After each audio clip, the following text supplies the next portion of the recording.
नमस्कार दोस्तों, इतिहास की अनकही कहानियां the untold story of history. मित्रों, इतिहास में कई वीरों की गाथाएं हैं जो खो गई है और कई वीरों की वीरता के कार्यों का श्रेय किसी दूसरे को दिया गया, लेकिन यहाँ यह लेख कोई वीर या वीरता की गाथा को नहीं है बल्कि एक महान प्रेम कहानी को समर्पित है। भारत देश में हीर रांझा, सलीम अनारकली, शाहजहां, मुमताज कई प्रेमियों की कहानियां प्रसिद्ध है तो कई इतिहास में दबी पड़ी है। इनमें से एक महान प्रेम कहानी है शहजादा सलीम, जहांगीर और मेहरू की।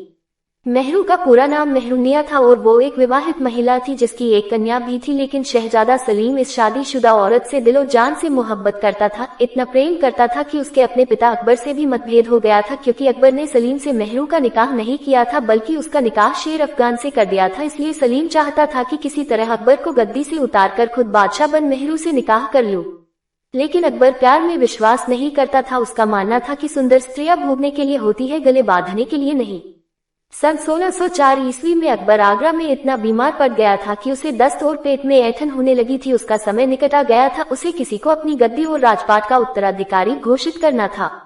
अकबर की सलीम से मतभेद तो थी, लेकिन फिर भी उसकी इच्छा थी कि सलीम ही मुगल सल्तनत का बादशाह बने। लेकिन मानसिंह का सलीम से इतना मतभेद हो गया था कि मानसिंह सलीम को जान से मार देता, लेकिन उसकी बहन को उसने सलीम के प्राणदान का वचन दिया था। मानसिंह चाहता था कि सलीम का भाई खुसरो बादशाह बने। इस तरह सलीम के बादशाह बनने में सबसे बड़ा कांटा मानसिंह ही था। अकबर की चाह थी कि सलीम ही बादशाह बने, लेकिन मानसिंह रुकावट है, इसलिए अकबर ने मानसिंह को जान से मारने की योजना सोचने लगा। उसने उस वैद्य को बुलाया जो उसका उपचार कर रहा था। उसने हकीम से कहा कि ऐसी जहर की गोली बनाई जाए जो धीरे धीरे असर करे और उसकी कोई काट न हो और आदमी धीरे धीरे मर जाए। हकीम ने ऐसा ही एक गोली बनाई। फिर अकबर ने 2 रसगुल्ले बनवाए और उनमें एक रसगुल्ले में वो जहर की गोली रखवा दी और दोनों रसगुल्लों पर अलग अलग वक्त चढ़ा दिए ताकि पहचान हो कौन से में जहर की गोली है। फिर अकबर ने मानसिंह को बुलाया और उससे रसगुल्ला खाने को कहा, लेकिन पता नहीं कैसे अकबर ने गलती से जहर वाला रसगुल्ला खुद खा लिया। धीरे धीरे अकबर की तबीयत बिगड़ने लगी और रात्रि में उसे अपना दम घुटती महसूस होने लगा। हकीम ने उसे कई दवाइयां दी, लेकिन किसी का कोई असर नहीं हुआ। अकबर का समय निकट था।